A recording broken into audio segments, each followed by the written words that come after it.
Bonsoir tout le monde. Ici c'est Raphaël Graff de Datacolor. Bienvenue à notre webinaire. Ce soir, on va vous parler au sujet du calibrage de l'appareil photo. Je suis présent avec Guillaume Montserrat. Bonsoir Guillaume. Bonsoir. Ça va bien? Bonsoir. Bah ça va comme un. Ça va. Ok, très bien, très bien. Alors, dans les prochaines minutes, Guillaume va vous expliquer, va vous parler de toutes les choses concernant le calibrage de votre appareil photo. Guillaume, je vais maintenant te donner les droits pour être capable de nous montrer ton écran.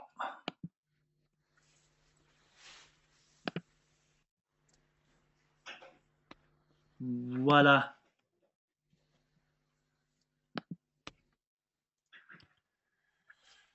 Hop.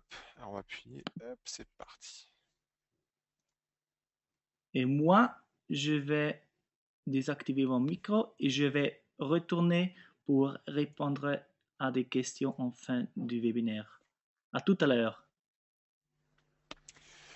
Alors bah déjà bonjour à toutes et à tous et un peu bienvenue sur ce webinaire Datacolor. Alors aujourd'hui on va parler un peu de la calibration de l'appareil photo. Donc on va un peu laisser de côté toute la partie écran et imprimante et on va se focaliser sur ce qui fait la photo, c'est-à-dire vous et l'appareil photo.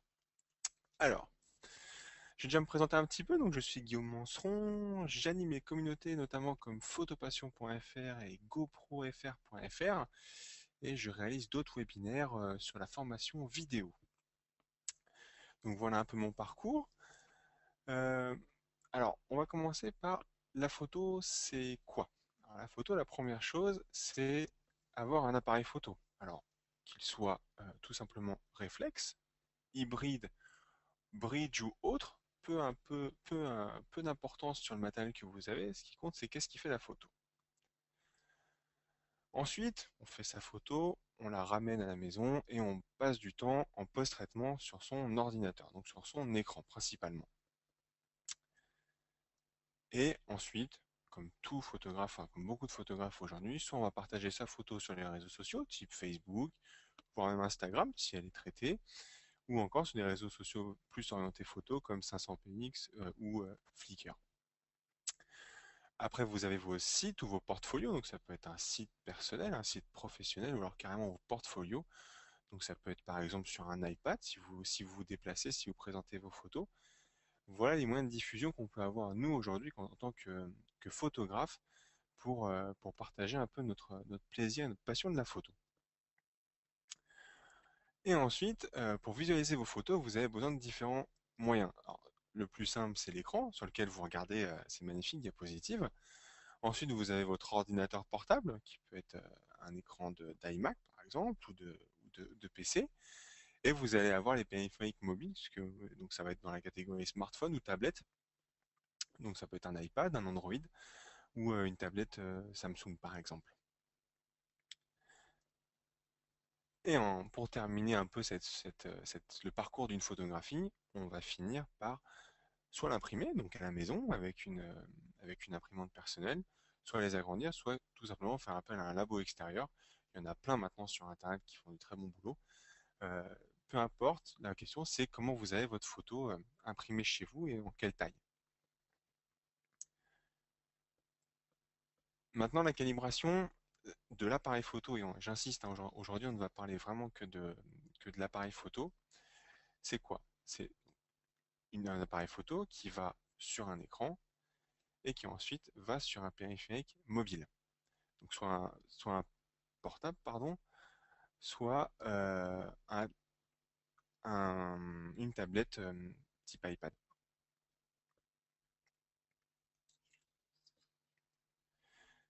Et ensuite, on va avoir les imprimantes pour les imprimer. Alors l'appareil photo, l'écran et l'imprimante n'interprètent pas du tout les couleurs de la même façon. Dans le monde dans lequel on vit aujourd'hui, chacun voit un peu les photos comme il a envie. Pourquoi? Parce qu'ils ont des espaces de couleurs différents, donc en gros ils ne parlent pas la même langue. Soit ça va être pour les appareils photo des espaces RVB, donc ça va être pour les appareils photo et pour nos écrans, et les imprimantes parlent en CMJB, donc ils ne peuvent pas, si on les aide pas, se comprendre de base. Voilà le graphique, donc on voit les différents spectres de couleurs, et on voit un peu que il y en a qui vont très haut dans les couleurs, il y en a qui sont un peu plus petits, et après on a les pro photos qui ont un spectre de couleurs énorme. Et la qualité de la calibration va dépendre du vieillissement de chacun. Un écran vieillit dans le temps, votre appareil aussi, l'imprimante aussi, et les cartouches d'imprimante principalement, ont tendance à baisser en niveau, ce qui fait qu'elles ne vont pas utiliser les mêmes quantités d'encre, pour, pour imprimer vos photos. Donc, petit exemple rapide, deux écrans que vous les achetiez en même temps dans le même magasin le même jour, ils n'interpréteront pas les couleurs de la même façon. Les composants utilisés à l'intérieur sont souvent différents. Donc vous pouvez avoir une marque type LG par exemple qui vont avoir des écrans de dalles différentes ou des composants internes différents. Donc ils n'interpréteront pas les mêmes couleurs de la même façon. Donc là on va faire un peu le parcours que peut faire une photo ou en tout cas une scène que vous avez pris en photo. Première action, vous prenez votre photo. Vous faites très attention à vos réglages. Même si vous shootez en RAW, vous faites attention à comment vous faites vos réglages. Une fois qu'elle est stockée sur votre carte, vous la stockez sur votre disque dur. Donc la photo pour l'instant est la même. Vous la visualisez sur un écran. Alors malheureusement encore aujourd'hui, il y a quand même beaucoup d'entre nous qui n'utilisons pas des sondes de calibration, donc les écrans ne sont pas calibrés. Donc une photo que vous avez prise avec une certaine température de couleur, vous ne la récupérerez pas sur votre écran, ou en tout cas pas les couleurs que vous avez vues. Vous allez faire votre traitement sur une photo que vous n'affichez pas correctement, donc vous allez la ramener à la scène que vous avez vue. Vous allez la restocker, donc elle va encore rechanger un petit peu, et pour finir de l'achever, vous allez tout simplement l'imprimer, et vous voyez sur cette petite courbe, en tout cas ce parcours de la photographie, que vous passez une photo d'un ton plutôt noir et blanc à une couleur plutôt violette, arrivé à l'impression. C'est un peu le problème qu'on a aujourd'hui, c'est que entre le début et la fin, il y a une grande histoire, et malheureusement, cette histoire, à l'arrivée, elle n'est pas forcément ce que vous attendiez. Donc, j'insiste là-dessus, quand vous traitez vos photos sur un écran qui n'est pas calibré, vous corrigez des couleurs qui sont fausses. Du coup, vous imprimez des couleurs qui sont fausses. Donc, la photo que vous aurez au final ne sera pas celle que vous avez vue avec vos yeux de photographe. Maintenant, on va parler un peu, alors, des profils ICC, il y en a partout. Euh, c'est universel sauf pour les appareils photo. Mais en tout cas, vous en avez sur vos écrans. C'est comme ça qu'on va corriger avec une sonde de calibration, elle va créer un profil ICC. Ensuite, vous allez avoir ça dans les imprimantes. On va pouvoir créer un profil ICC. Et ça va permettre de compenser ou de corriger la défaillance de couleur. Si on sait comment doit s'afficher, on va parler un peu un langage que tout le monde connaît, le gris neutre, on sait que c'est un gris 26%. Enfin 18%, pardon. Si il s'affiche pas correctement, vous savez qu'il faut le corriger. Et ben c'est pareil pour les autres couleurs. On sait qu'un rouge a une certaine pigment de couleur. On sait le corriger et comment? Grâce au profil ICC. C'est comme ça qu'on va pouvoir venir compenser les défaillances soit du matériel écran, soit du matériel imprimante. Donc ça va permettre, donc un profil ICC corrige principalement la correction du point blanc. Il va linéariser les couleurs primaires, donc les rouges, verts et bleus. Et on va pouvoir, alors ça je vous invite à le faire et je ne le mets pas dans les slides là, je vous invite à le faire. Le profil ICC, n'importe qui l'utilise. C'est-à-dire que vous imprimez sur Internet, ils vous mettent les profils ICC à disposition, vous imprimez chez vous, votre imprimante a les profils ICC. N'hésitez pas à faire de l'aperçu avant impression sur vos photos. Téléchargez donc les profils ICC de votre imprimeur, qu'il soit sur Internet ou non d'ailleurs, il le communique, vous le chargez dans votre logiciel de traitement, Lightroom, Photoshop ou autre, et vous faites bien une aperçu avant impression. Et comme ça, vous verrez le delta qu'il va y avoir entre ce que vous avez traité et la façon dont elle va s'imprimer. Donc, je vous invite, c'est le petit conseil en bonus du jour, je vous invite à télécharger les profils ICC de votre imprimeur que vous utilisez habituellement. Et voilà, c'est ce que je disais, tous les écrans et imprimantes l'utilisent, et c'est comme ça qu'on vient, enfin la marque Datacolor vient corriger les couleurs sur vos écrans.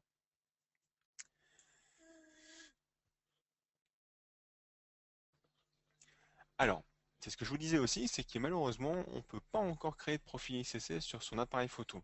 Et c'est pas près d'arriver au passage.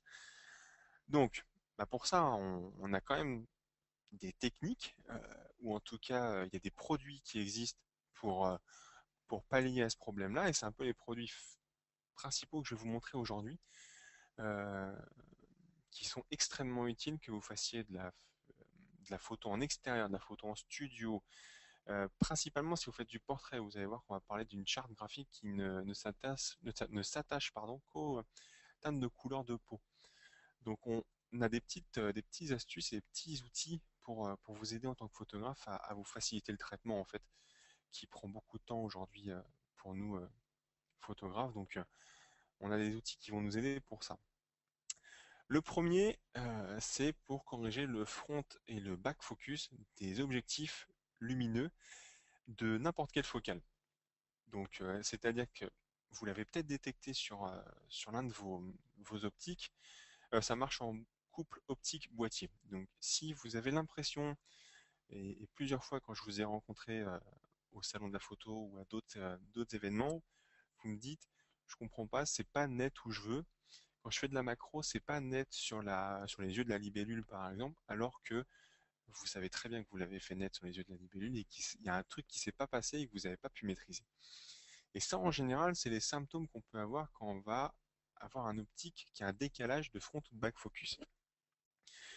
Et ça se voit principalement quand on fait du portrait, ça se voit principalement quand on fait de la macro, ça se voit principalement quand on a besoin d'affiner très sévèrement euh, la mise au point et quand on va jouer sur des très faibles profondeurs de champ, où on n'a finalement pas le droit à l'erreur en fait. Sur les focales 1,4, 1,8, 2,8, si vous vous trompez, si vous avez un problème de front ou de back focus, vous allez le voir tout de suite. Donc faites un petit test avec le produit qu'on va vous montrer juste après, et vous verrez que vous allez pouvoir soit vous dire, bah, effectivement, c'était pas moi le problème, c'était mon optique. Et donc on peut aujourd'hui le corriger aujourd'hui maintenant c'est quasiment sur tous les boîtiers. On a fait une liste euh, qui permettent de la correction de front et de back focus. Et ensuite, vous allez voir qu'on peut créer un profil personnalisé sur le logiciel de traitement, ce qui va compenser le problème que vous rencontrez. Et alors, on va parler aussi de l'autre outil qui est le checker, qui lui, alors, ces, ces trois outils qu'on va voir aujourd'hui, moi je les ai à titre perso toujours, on travaille des kilos de matos, de matériel, pardon, trépied, optique, boîtier, batterie, chargeur. Vous allez voir que ces trois produits-là, je crois qu'au réunis, font moins de 300 grammes et ils vous font gagner un temps infini sur le traitement. Et en fait, le checker, donc, qui va permettre de corriger le logiciel de traitement, il va calibrer, il va permettre de calibrer plus ou moins l'appareil photo, le type de photo et surtout les conditions de lumière que vous avez. C'est extrêmement important. Donc voilà, ça vient corriger les couleurs, la balance des blancs et l'exposition du noir. Ça, c'est le Spider Cube qui est tout petit et tout mignon. Vous allez voir après. Alors ça, c'est le lens cal. Alors j'en connais beaucoup d'entre vous qui me sont venus sur le salon en me disant euh, ça marche super bien. Il y a beaucoup de personnes qui sont venues nous voir. Et ça marche super bien, c'est génial et ça vaut tout le papier journal du monde et ça vaut toutes les règles imprimées sur Internet ou ce genre de choses-là. C'est génial. Et effectivement, moi, ce produit, moi, je l'utilise. Alors, on l'utilise souvent. Moi, j'utilise en moyenne une fois tous les 2 mois à peu près pour calibrer les optiques. Ça va vous permettre, tu vois, voilà. En gros, c'est une réglette. Donc, on va le voir. Je peux prendre la souris. Ouais. Donc là, on va voir toute cette partie-là qui va nous permettre de faire la mise au point et de s'assurer qu'on est bon pour commencer le réglage. Et cette réglette qu'on voit là va vous permettre de montrer le décalage que vous avez de front ou de back focus. Alors, il y a peu de chances que vous arriviez ici, mais en général, les problèmes vont se situer ici, entre ici et ici. Alors, Entre ici et ici, vos boîtiers vont pouvoir le corriger. Au-dessus, vraiment au-dessus, donc dépasser 2, c'est que vous avez, je pense, un problème de crémaillère et je pense que vous l'avez déjà fait réparer à votre appareil. Donc ce produit, il est extrêmement fin. Il se replie complètement, donc la réglette vient se glisser et il se fait peut-être 3 mm d'épaisseur. C'est robuste et durable et c'est ça qui fait que ça vous a plu finalement, c'est que vous pouvez le garder dans un coin, le ranger et il ne bougera pas dans le temps. C'est-à-dire que vous n'allez pas commencer à avoir l'encre qui va commencer à baver, ou si vous aviez un papier journal, vous faisiez vos réglages comme ça, euh, vous n'avez pas de problème de pliage de papier ou ainsi de suite. Le produit est extrêmement robuste. Ça va vous éviter, et ça aujourd'hui en termes d'économie c'est quelque chose, éviter des corrections facturées par le fabricant de l'appareil photo. C'est-à-dire que concrètement, hein, je vous le cache pas, il fera la même chose que ce que vous allez faire chez vous à domicile. Donc c'est un produit qui est au top et en plus il est fourni avec une petite housse pour pas qu'il soit abîmé dans le temps. Et vous allez voir que vous pouvez alors aussi bien régler les optiques, euh, moi que j'appelle classiques, donc 85, 105, 50, 70, 200 évidemment. Mais vous allez aussi pouvoir, j'étais au festival de Montier-en-Der et les gens s'amusaient à régler leurs 600 ou leurs 800 mm avec ça. Et ils se sont avérés qu'il y avait certains qui avaient des problèmes. Alors, il faut être à 25 mètres hein, après arriver à ces optiques-là du produit. Donc, ça fait un peu loin, mais il y en a qui ont fait l'exercice sur des 100-400 de chez Nikon pour le coup, et qui s'étaient amusés à rééquilibrer leur optique. Et ils étaient assez surpris de se faire savoir qu'ils avaient un décalage aussi sur des optiques de cette envergure-là. Donc ils étaient plutôt contents de venir me remercier après sur le petit stand. Donc voilà, ça c'est vraiment important et ça vous fera faire des économies conséquentes, vous allez voir. Alors, on va parler, voilà un peu le problème que j'ai exprimé au tout début de la présentation, c'est que là, voilà, vous voyez le point d'AF qui est là. Hop.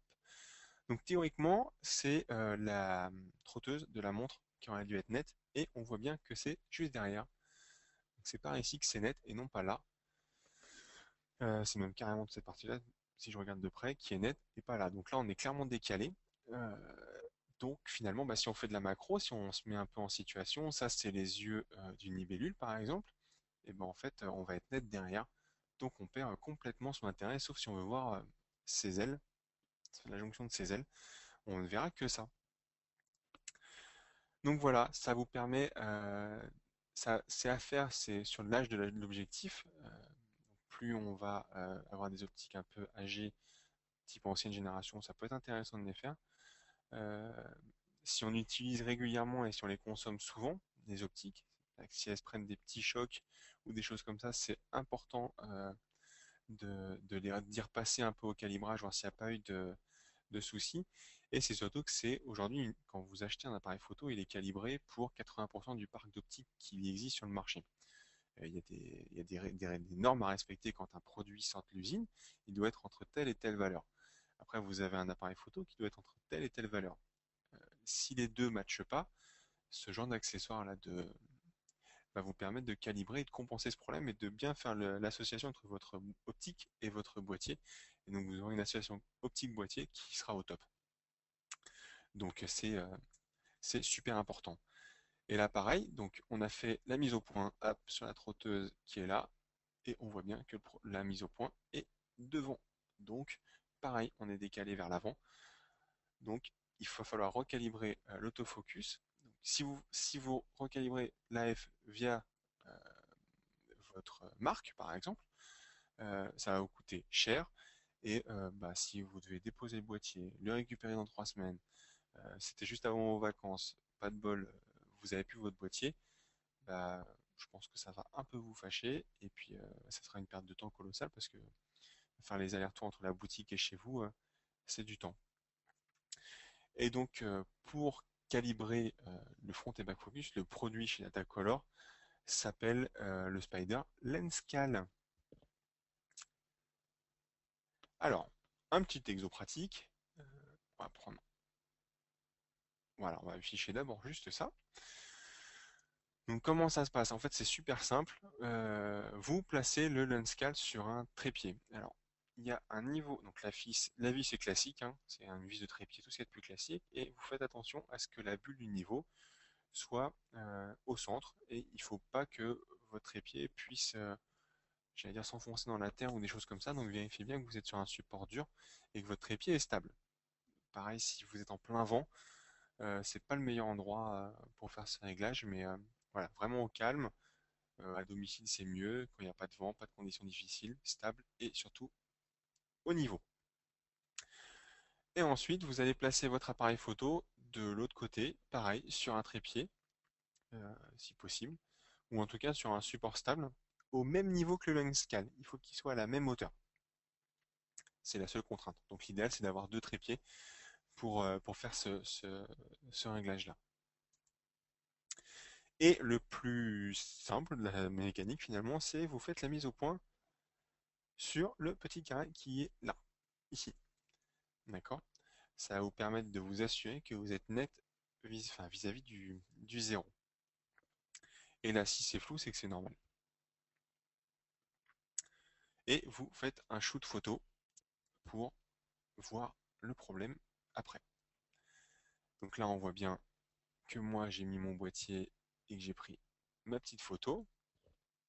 Donc, soit vous visualisez votre photo sur l'appareil, et en zoomant, vous allez voir si vous êtes décalé ou pas, soit sur un écran. Alors, c'est plus confortable, mais pour le coup, c'est un poil plus long. C'est que si vous êtes en extérieur, par exemple, ou en plein shooting, et que vous faites ce réglage-là juste avant, c'est un petit peu plus fastidieux. Je pense qu'aujourd'hui, les écrans que fournissent nos réflexes ou nos bridges sont largement suffisants pour faire cet étalonnage-là. Et donc voilà, vous zoomez jusqu'à arriver au point net de la réglette. Si c'est le zéro qui est net, bah, bien joué. C'est que votre optique et votre boîtier sont au top l'un avec l'autre. Donc c'est qu'il n'y a pas de problème de front ou de back focus et que votre optique est correctement calibrée. Si on, à l'inverse, c'est pas vraiment net à zéro, c'est le chiffre qui va être net qui va vous donner la correction à apporter. C'est-à-dire que si vous êtes décalé de 0,2 ou 0,3, c'est cette valeur-là qu'il va falloir rentrer dans votre boîtier pour, pour faire la correction tout simplement. Et avec ça, vous referez une photo après et vous allez vérifier que vos réglages sont bien pris en compte par... Ah bah oui, j'avais oublié celui-là. Pardon. Ouais, là, donc c'est ce que je vous disais. Vous vérifiez bien que la valeur qui vous indique et ensuite vous rentrez dans votre appareil photo. Donc là, c'est un Nikon D800 et donc lui, on peut le faire à la correction et vous apportez la valeur indiquée sur la réglette. Donc si vous êtes décalé de 0,2, 0,3, vous indiquez cette valeur dans le boîtier directement. Vous refaites une photo pour vérifier que c'est... Première vue, il n'y a pas de souci, mais vous refaites une photo pour vérifier que c'est bien net et normalement, là, le couple optique boîtier euh, est au top et ça, c'est à faire sur chacune de vos optiques. D'accord?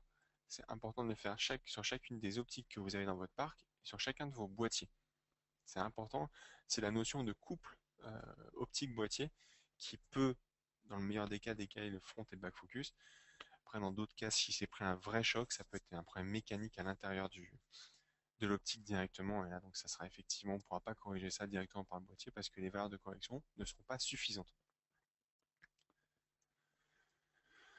Donc là, on refait une photo et hop, on voit bien que donc vous aviez vu tout à l'heure, j'étais net hop, par ici. Et là, cette fois, je suis net ici, donc c'est bon.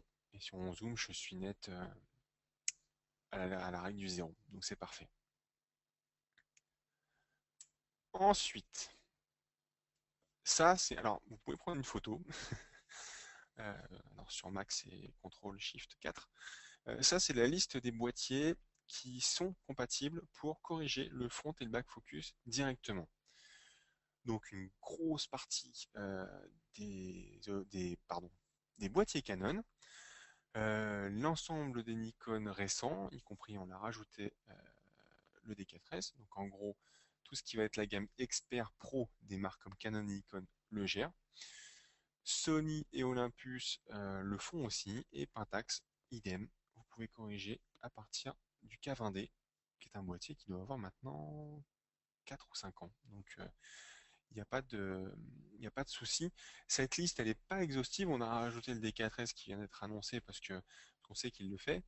Euh, Maintenant, voilà, vérifiez bien soit dans votre notice, soit directement avec sur Internet, sur les forums. Il y a plein de bons conseils sur les forums autour de nous.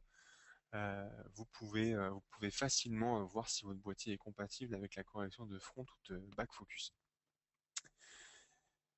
Ok, allez, on continue par la pratique.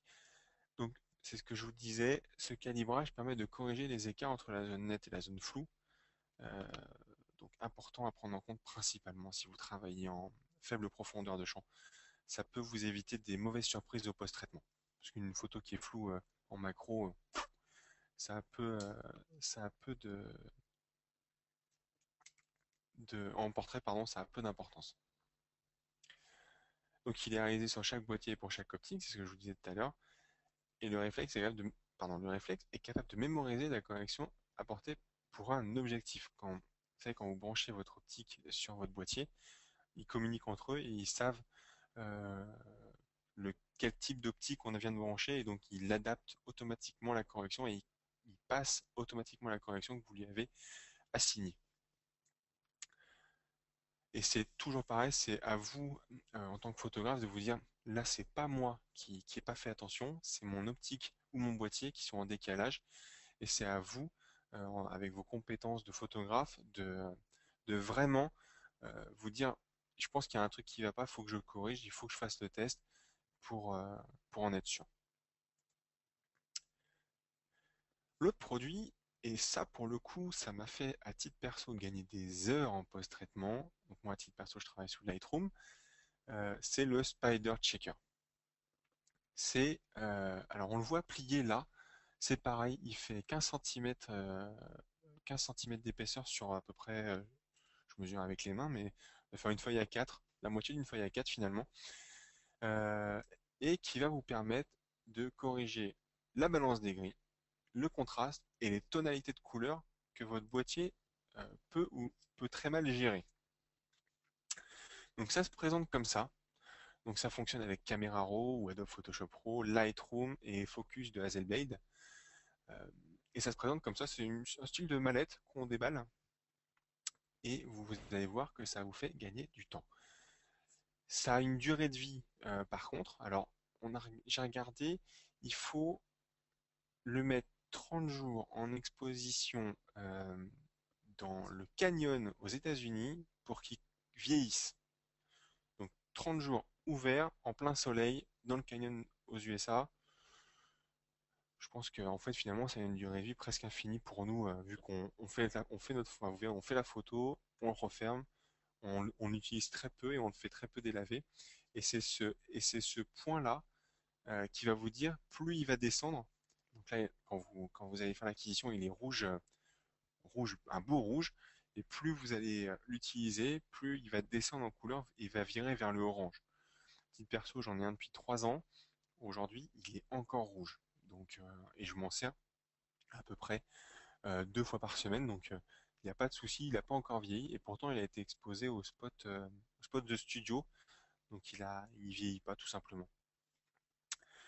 Et au pire, s'il vieillit, vous pouvez le remplacer. C'est-à-dire qu'on peut juste faire l'acquisition des palettes de couleurs. Vous la remplacez tout simplement, c'est aimanté. Ça se remplace très facilement. Et vous allez avoir l'intégralité des palettes de couleurs, y compris les couleurs de la peau, qui sont ici. Et voilà, qui sont ici. Ça, c'est toutes les palettes de couleurs de peau qu'on peut avoir, qu'on peut retrouver quand on fait du shooting. Et ça, c'est idéal quand on veut pas passer 3 heures sur restituer pardon, les couleurs chères. Donc là, la cartouche de remplacement, ça se présente comme ça. C'est-à-dire que vous n'avez plus qu'à remettre ça dans vos Spider Checker pour le refaire repartir à neuf. Et si vous le retournez, en fait ça c'est la face, j'ai envie de dire la face A, hop, et si vous mettez la face B, donc c'est juste de l'autre côté, vous avez toute une charte de couleurs grises qui pareil vous feront gagner si vous êtes un adepte du noir et blanc, qui vous fera gagner du temps pour que vos blancs et vos noirs soient au top pour votre post-traitement. Alors, par la pratique. Première étape, on place le checker sur un trépied. Pour le coup, peu d'importance sur qu'il soit niveau ou pas. Alors le petit cube en haut, on en parle juste après, hein, vous inquiétez pas, c'est autre chose. Donc on prend la petite photo avant ou après la séance. Alors on a tendance à la faire avant, comme ça quand on a fini on range le matériel. Vous pouvez aussi le faire après. C'est à condition que vos conditions ne changent pas. Deuxième étape, on intègre la photo dans votre logiciel de traitement. Donc on l'ouvre pour, euh, pour la visualiser et on va la redimensionner pour que en fait ces petits points qui sont ici, hop, aux quatre coins, soient aux quatre coins tout simplement, ça n'a pas besoin d'être parfait. On voit c'est pas parfait, mais voilà, il faut que ça soit au bord, aux extrêmes des coins, pour que en fait la palette prenne toute la place de votre photo. Et mais je vous disais, ça c'est mon checker à moi, vous voyez, il est encore rouge vif. Et je pense que le plus simple, c'est que je vous montre tout simplement comment moi je fais. Donc on va fermer un peu les diapos. Hop, voilà. Ça c'est le magnifique logiciel PowerPoint. Et on va passer sous Lightroom. Alors, sous Lightroom, on va tout simplement redimensionner l'image. Hop, et on va recadrer l'image pour que les quatre coins collent. Alors j'ai un petit souci de souris, voilà. On va redimensionner pour que les quatre coins collent au bord de l'image. On va ajuster un tout petit peu, voilà. On fait ça bien, en direct live en plus. Hop. Donc une fois que c'est fait, vous appliquez les modifications, boum, voilà. Donc là, on voit bien notre charte de couleurs qui est en plein écran. Ensuite, on va tout simplement, alors moi j'ai installé le Spider Checker, donc c'est en téléchargement sur Internet, sur le site de Datacolor. J'ai téléchargé et il y a un tout petit plugin qui vient se mettre dans Lightroom. Et voilà, c'est ce qu'on voit. On va l'envoyer, donc on va la modifier dans le Spider Checker. On n'apporte aucune correction à la photo que vous avez faite. L'idée, c'est d'avoir vos conditions de lumière et tout simplement vos couleurs de boîtier. C'est-à-dire qu'on sait, là pour le coup, c'est un Nikon, on sait que le Nikon, hop, il va tendre un peu vers le jaune en bas. Donc on l'envoie tout simplement dans, dans Spider Checker et les seules modifications qu'on lui laisse exporter, c'est le recadrage. Vous avez vu, ma photo était, on a vu le fond, là on a juste recadré et on l'envoie vers le Spider Checker. Ça se lance tout seul et on se retrouve là-dedans. Alors on va juste abaisser Lightroom, je vais juste abaisser Lightroom derrière. Voilà, voilà. Ça c'est l'application en elle-même. Et vous voyez qu'à l'intérieur, il y a des petits carrés qui sont qu'on va essayer de placer. L'idéal, c'est le plus au centre possible. Parce qu'on va dire que les couleurs sur les bords des petites alvéoles peuvent vieillir plus vite que le centre, donc on reste au centre. Ça n'a pas besoin, on ne peut pas être parfait partout, mais voilà, on essaie d'être au maximum au centre. Ensuite, on va avoir donc là les différents modes. Est-ce que vous faites plus, alors est-ce que vous voulez faire l'espace colorimétrique complet, plutôt la saturation, ou alors plutôt les couleurs de portrait. Donc c'est ce que je vous disais, c'était toute cette partie-là qui est plus orientée vers le portrait. Donc si vous faites plus de studio ou de portrait, vous vous mettrez en mode portrait et vous ferez attention à ce que les carrés soient bien au centre. Vous enregistrez l'étalonnage, on va lui donner un petit nom. Alors, on va l'appeler webinaire et on va valider. Hop là. Donc là, il me dit que c'est OK, je peux quitter et on va retourner dans Lightroom.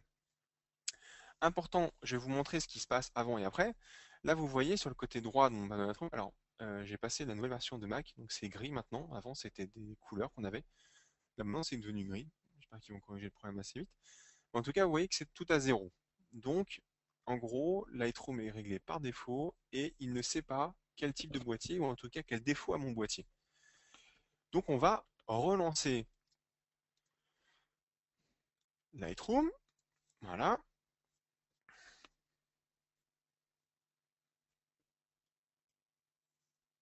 Et on va faire en sorte que maintenant, ils prennent en compte, enfin, si Lightroom se lance, voilà, faire en sorte qu'ils prennent en compte. On appuie donc sur webinaire, c'est le profil qu'on a créé. Donc, pour aller le chercher, hop, c'est dans développement, paramètres prédéfinis, et vous avez paramètres prédéfinis d'utilisateur. On sélectionne le profil webinaire, et vous allez voir que si ça a bien fait la correction, voilà. Vous voyez que là, automatiquement, il a appliqué, et je vous le remets, ça, c'était tout à l'heure, c'est-à-dire qu'il n'y a aucune compensation de couleur. Et si on met le profil webinaire, voilà. Donc là, automatiquement, il a appliqué des couleurs. Et où est-ce qu'on va voir les couleurs principalement sur mon boîtier? Regardez bien les deux cases. Donc ça, c'est plus ou moins les couleurs de Flickr, pour le coup. Regardez bien les deux cases qui sont là. Si on met le profil, hop, ça, le bleu est devenu un peu moins flashy. Donc on voit bien qu'il a apporté une correction. Et du coup, là, vous êtes sûr que votre logiciel comprend votre boîtier et que vous ne partez pas sur des mauvaises couleurs. Alors, pour le coup, là, c'est fait sur un D800, donc la correction colorimétrique n'est pas, euh, comment dire, maximum. Il peut arriver que les courbes sur des ça peut être comme ça. C'est-à-dire qu'il y a vraiment un décalage entre la réalité et la réalité de votre boîtier et la réalité qu'il faudrait qu'il utilise. Donc, hop, on va remettre ça et on va remettre le profil webinaire. Donc ça, c'était pour la partie Spider Checker. On va relancer le petit diapo avec le slide d'après. Voilà. Donc, il faut bien utiliser le logiciel Spider Checker, sélectionner, donc je vous l'ai montré, le profil, et finalement c'est plus ou moins un profil ICC pour Lightroom de votre boîtier, lui donner un nom qui vous parle, c'est-à-dire que en général, ça c'est quelque chose que vous faites en début de séance, donc si vous faites par exemple un studio, vous mettez studio ou shooting extérieur, la date, studio, shooting studio, la date, comme ça vous pouvez facilement les appliquer, surtout si vous êtes toujours dans le même studio, vous pouvez facilement le remettre en place et repartir sur un traitement correct. Toujours pareil, la première photo de démonstration, vous faites attention à bien prendre votre photo dans les conditions d'éclairage que vous avez. C'est-à-dire pas les lumières éteintes, mais les lumières plutôt, si vous êtes en studio, allumées depuis un petit moment, histoire qu'elles soient montées en température. Donc il est conseillé de faire un profil par appareil photo, ça vous avez compris, je pense que c'est plutôt logique. Et faire ce profil quand les conditions de lumière varient lors d'une même séance. Vous êtes en extérieur, vous faites un shooting, je sais pas moi, très tôt le matin et puis plutôt tard le soir. Les lumières vont changer. Pareil, vous êtes sur un coucher de soleil ou plutôt sur un lever de soleil. Ça va être les couleurs, vous vous doutez bien qu'elles vont changer, elles vont passer du orange au bleu. Photo d'extérieur, photo de studio. Hop, et je suis allé trop vite.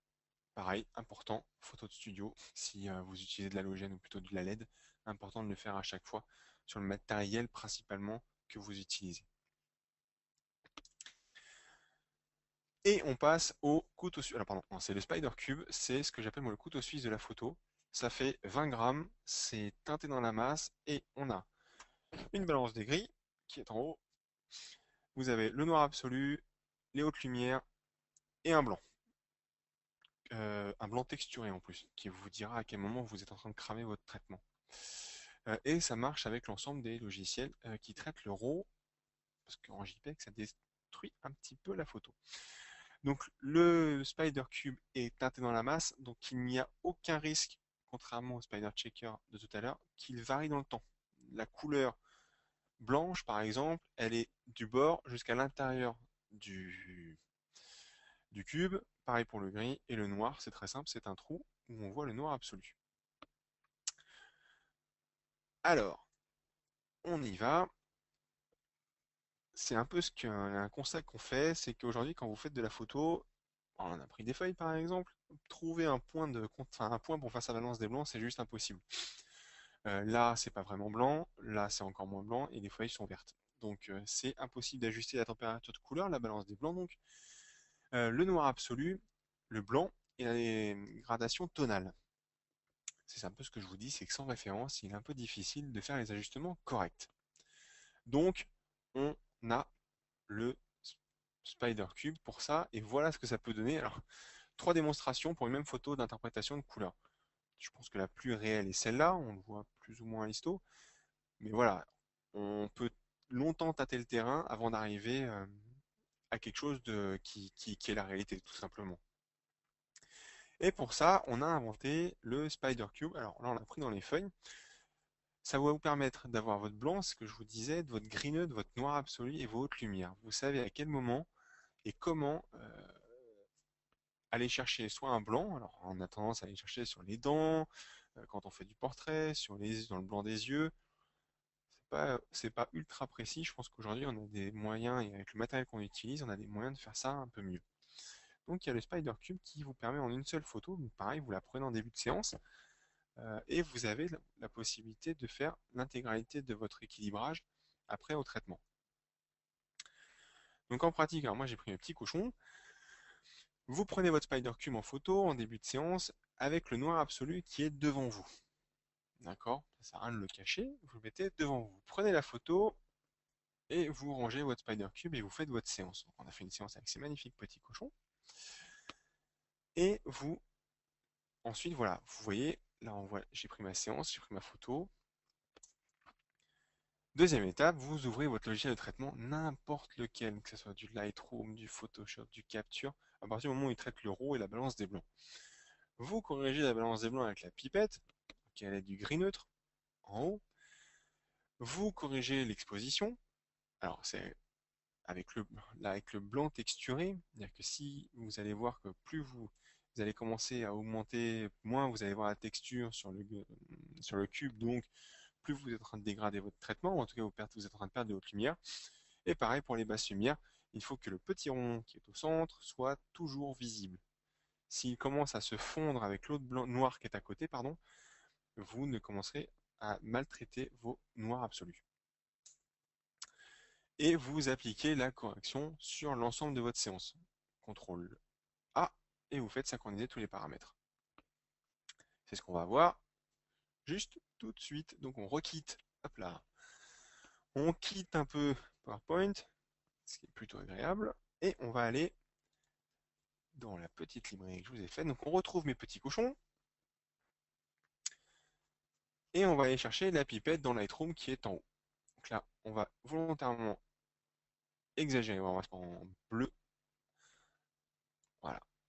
Donc voilà, on a mal réglé notre coup de balance des blancs, et on va aller chercher notre gris. Alors en fonction des, des conditions de lumière que vous avez, vous devez voir que là, le gris est plus sombre que là. On prend toujours le gris le plus clair. D'accord? C'est parce que celui-là est à l'ombre de votre lumière, tout simplement. Donc, on va maintenant corriger les noirs. Donc là, il a disparu. Et on va le faire doucement réapparaître. Hop, et à partir du moment où il est apparu, c'est que votre noir est correct. Voilà, là on le voit bien. Si on le refait jouer avec les paramètres, si je redescends, voilà, là il disparaît. Et on va le faire doucement revenir. Voilà, pour le voir, l'intégralité du cercle. Si vous coupez le cercle en deux, c'est pas bon. Et ensuite, on va aller corriger l'exposition. Donc là, bon là c'est évidemment cramé. On va doucement se rapprocher pour retrouver les nervures qu'il y a sur le Spider Cube. Je ne sais pas si on va les voir, c'est un peu flou. Mais on voit qu'il est pointillé, qu'il est granulé ce Spider. Donc on fait en sorte de garder la texture vraiment du matériel. Hop, voilà, on fait vraiment garder la texture du cube. Et après, vous sélectionnez l'ensemble de votre photo avec Shift, avec CTRL A, et vous faites synchroniser les paramètres et vous choisissez ce que vous voulez synchroniser. Donc la balance des blancs, l'expo et l'écrêtage de noir. Vous faites synchroniser et hop, si vous allez sur la photo d'après, voilà, là cette fois, c'est synchronisé. On va retourner sur PowerPoint. Voilà. Alors, le Spider Cube, il est utilisé à chaque début de séance et là, c'est préférable de le faire en début de séance pour le coup. Ça va devenir votre référence pour votre balance des blancs, les hautes lumières et le noir absolu. Donc, un accessoire qui fait 30 grammes et qui fait 3-4 fonctions, c'est un peu sympa quand même. Et en plus, on peut le coupler au Spider Checker, c'est-à-dire que sur le checker, vous pouvez en haut, ici, fixer le cube pour, sur une photo, avoir l'ensemble de votre charte de couleurs et votre assistant traitement de près. Donc aujourd'hui, pour résumer un peu et pour conclure sur le webinaire, parce que ça fait déjà presque 50 minutes qu'on parle, enfin, que je parle, on a vu le lens-cal, donc qui va vous permettre de corriger le front et le back focus de chaque optique avec votre couple optique plus boîtier. On a vu le checker qui va définir plus ou moins un profil de couleur pour votre appareil photo sur votre logiciel de traitement favori. Et ensuite, on a le Spider Cube qui vous permet, qui vous fait gagner un temps monstre pour vous, qui vous permet de calibrer et de réaliser la balance des blancs facilement et surtout très rapidement. Cependant, j'insiste un tout petit peu là-dessus quand même, pensez à calibrer votre écran. Euh, j'ai fait d'autres webinaires pour Datacolor où on parle du calibrage d'écran. C'est important de le faire. Il y a des sondes qui sont là pour ça, qui vous le font très bien. Et au vu des questions qu'on me pose, vous inquiétez pas, le calibrage se fait tout seul. Vous n'avez plus besoin d'aller configurer je sais quels paramètres dans vos écrans. Ne vous inquiétez pas, ça se fait tout seul. Et pensez-y quand même. Et exceptionnellement aujourd'hui, Datacolor, donc du 27 février, donc je crois que c'est aujourd'hui, au 5 mars, vous offre 20% de remise sur, et c'est plutôt pas mal pour le coup, sur l'ensemble des produits Datacolor, à condition que vous utilisiez le code que vous avez là, qui est WebFR20, qui va vous permettre de profiter de 20% de réduction sur l'ensemble des produits euh, Datacolor. Mais de toute façon, on va vous envoyer ce petit code promo par mail, histoire de profiter un peu de ces 20%. Alors ça, c'est pour la partie vidéo. Donc on a donc Datacolor a une chaîne YouTube. Vous allez voir, et c'est plutôt bien fait, des petites animations type BD, euh, où on vous explique en 3 minutes le Spider 4. Donc ça, c'est les sondes, le cube et le checker. Donc c'est ce qu'on a vu aujourd'hui. Le lens cal, ce qu'on a vu aujourd'hui. Et le Spider Print, qui vous permet lui aussi de créer un profil ICC pour votre imprimante. Et on a l'ebook qui est entièrement gratuit, qui, si vous vous intéressez un petit peu à la couleur, téléchargez-le, c'est gratuit, ça vaut le coup, c'est 80 pages, c'est 90 pages même maintenant, c'est assez costaud, c'est juste que c'est presque un bouquin colorimétrique qu'on pourrait acheter. Aujourd'hui, enfin pour le coup, ça vaut le coup de s'y référer quand on s'intéresse vraiment à la couleur et qu'on veut pouvoir envoyer ses photos en traitement de façon correcte. On est sur les réseaux sociaux avec le blog qui est en anglais et Facebook, Twitter, Pinterest, YouTube, Instagram et flux RSS. N'hésitez pas à vous inscrire, euh, ça vaut le coup. Les petites infos et on aborde aussi les promotions qui sont dessus. Et après la hotline, mais c'est un produit qui marche évidemment, vous n'aurez pas à vous l'appeler, qui est disponible 24 heures sur 24, 7 jours sur 7 et surtout qui est disponible en français. Voilà, donc, euh, donc je crois que c'était tout d'ailleurs. Et oui, c'était tout pour la formation, pour la présentation pardon, du Lenscal. Je pense que je vais rendre la main à à mon compère de la soirée qui est Rafa. Je vais voir ça avec lui. Rafa, est-ce que tu y reprends la main? En Oui. tout cas, pour les questions, hop, moi je sais pas si je peux ouvrir. Est-ce que je peux prendre les questions? Oui, pour le moment, je veux aussi poser des questions générales à tous les participants Ah oui, alors Rafa va vous concernant, poser deux questions sur le sondage. oui, concernant la présentation. Alors, ça commence maintenant.